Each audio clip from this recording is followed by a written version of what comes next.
Exodus chapter 28. The priestly vestments.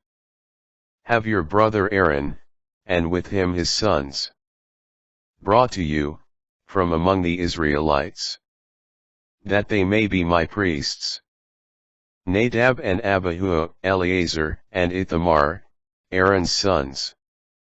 For the glorious adornment of your brother Aaron, you shall have sacred vestments made. Therefore, tell the various artisans, whom I have endowed with skill, to make vestments for Aaron, to consecrate him as my priest.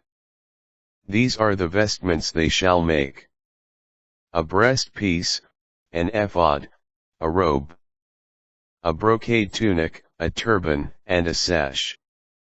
In making these sacred vestments, which your brother Aaron and his sons are to wear in serving as my priests, they shall use gold, violet, purple, and scarlet yarn and fine linen. The ephod and breastpiece. The ephod they shall make of gold thread and of violet, purple, and scarlet yarn, embroidered on cloth of fine linen twined. It shall have a pair of shoulder straps, joined to its two upper ends. The embroidered belt of the ephod shall extend out from it and, like it, be made of gold thread, of violet, purple, and scarlet yarn, and of fine linen twined.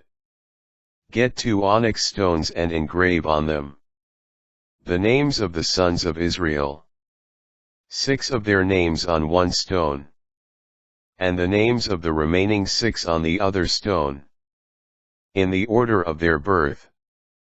As a gem cutter engraves a seal, so shall you have the 2 stones engraved, with the names of the sons of Israel, and then mounted in gold filigree work.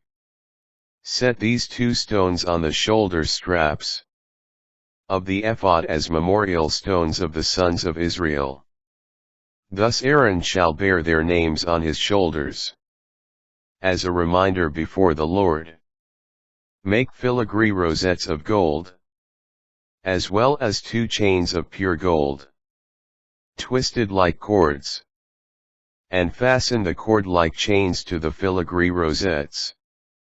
The breastpiece of decision you shall also have made, embroidered like the ephod with gold thread and violet, purple, and scarlet yarn on cloth of fine linen twined. It is to be square when folded double, a span high and a span wide. On it you shall mount 4 rows of precious stones. In the first row, a carnelian, a topaz, and an emerald. In the second row, a garnet, a sapphire, and a beryl. In the third row, a jacinth, an agate, and an amethyst. In the fourth row, a chrysolite, an onyx, and a jasper. These stones are to be mounted in gold filigree work, 12 of them, to match the names of the sons of Israel. Each stone engraved like a seal, with the name of one of the 12 tribes.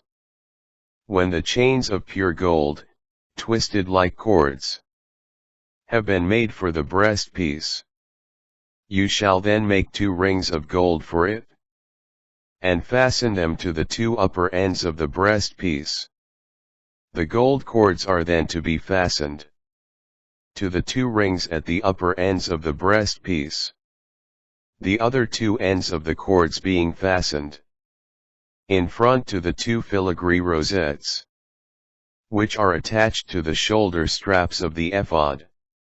Make 2 other rings of gold, and put them on the 2 lower ends of the breastpiece, on its edge that faces the ephod. Then make 2 more rings of gold, and fasten them to the bottom of the shoulder straps, next to where they join the ephod in front, just above its embroidered belt. violet ribbons shall bind the rings of the breastpiece to the rings of the ephod, so that the breastpiece will stay right above the embroidered belt of the ephod, and not swing loose from it. Whenever Aaron enters the sanctuary, he will thus bear the names of the sons of Israel on the breastpiece of decision over his heart, as a constant reminder before the Lord.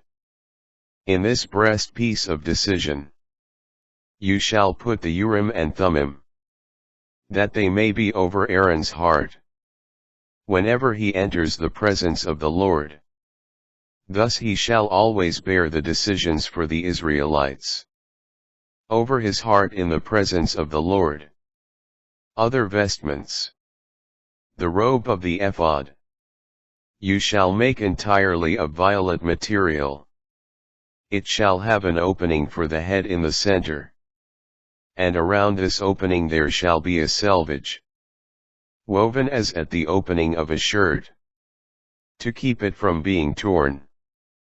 At the hem at the bottom you shall make pomegranates, woven of violet, purple, and scarlet yarn and fine linen twined, with gold bells between them. A gold bell, a pomegranate. A gold bell, a pomegranate. All around the hem of the robe. Aaron shall wear it when ministering, that its sound may be heard as he enters and leaves the Lord's presence in the sanctuary, else he will die. You shall also make a plate of pure gold, and engrave on it, as on a seal engraving, sacred to the Lord. This plate is to be tied over the turban, with a violet ribbon in such a way that it rests on the front of the turban, over Aaron's forehead.